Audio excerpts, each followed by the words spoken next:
If you ask yourself, what do I want my attitude to be when things go wrong? You're not going to say, I want to be annoyed, I want to be upset. When you ask yourself the question, what do I want my attitude to be? You're more likely to say, I don't want to be angry, I don't want to be annoyed about this. And having answered that way, you will make some effort not to be angry and not to be frustrated. And I'll give you an example where it helped me a couple of years ago. I was driving in the western suburbs of Chicago in heavy rush hour traffic. Came to a set of traffic lights, turned left at the traffic lights, and a few seconds after turning left, I noticed in my rear view mirror a mobile discotheque. Cop car, flashing lights. So I pulled to the slower lane, he pulled to the slower lane. And I remember saying to myself, well, holy St. Patrick and St. Bridget. Bit of respect there, please. Holy St. Patrick and St. Bridget, what could that fine officer of the law want from an upstanding citizen like me? Now, that was the gist of what I was thinking. I may have said just one four-letter word. But for those of you whose mind is in the gutter, the word was oops.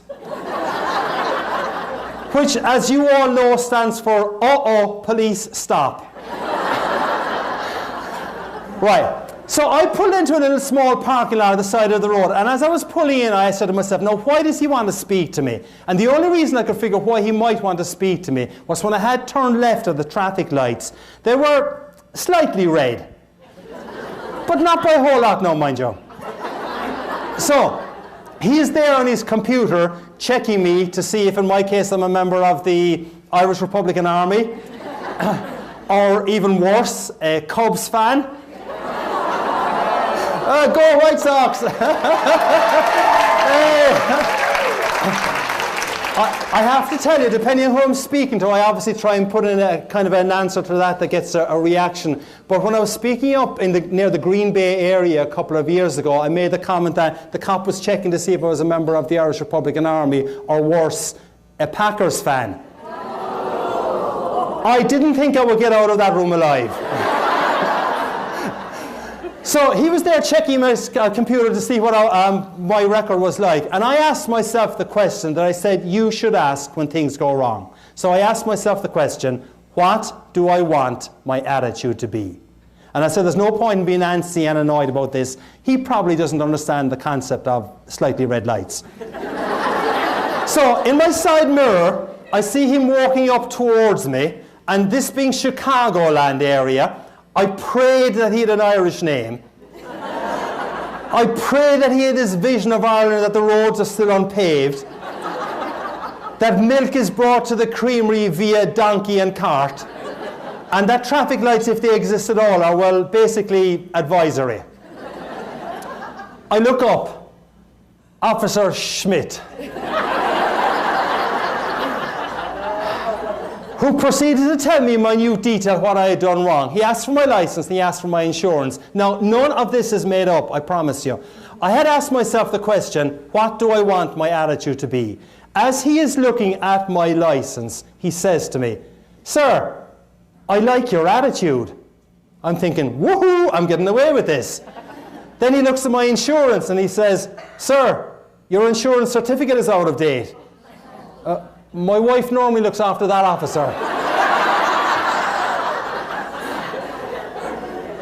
He smiled. I think he realized he was dealing with one more administratively incompetent husband. Ladies, you know the story, I'm sure. And he just handed back the insurance certificate to me and he said, look, take it easy on that one. Now, I should tell you that this event happened on the 16th of March. Okay? One day before St. Patrick's Day.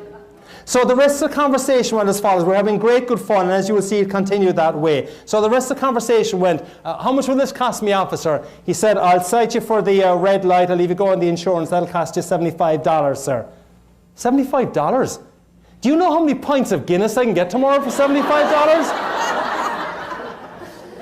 The guy cracked up laughing. I think he thought I was on crystal meth. And he said to me, sir, if I was to cite you for the red light and the lack of insurance, this would be significantly more expensive. You'd have to go to a traffic court. So I said, thank you, I appreciate the break you're giving me. I pull into a very small parking lot with only one access and egress, so I had to turn the car around and drive by Officer Schmidt. As I drove by Officer Schmidt, I kid you not, he waved to me with a genuine smile. That was how the conversation had gone. And I said, this is crazy. This guy's waving to me with a genuine smile and he's after fining me 75 bucks. And I waved back to him with a genuine smile saying, this is really crazy. He's fined me 75 bucks and I'm waving back to him. But what Officer Schmidt, though, would not have known was that for only $75,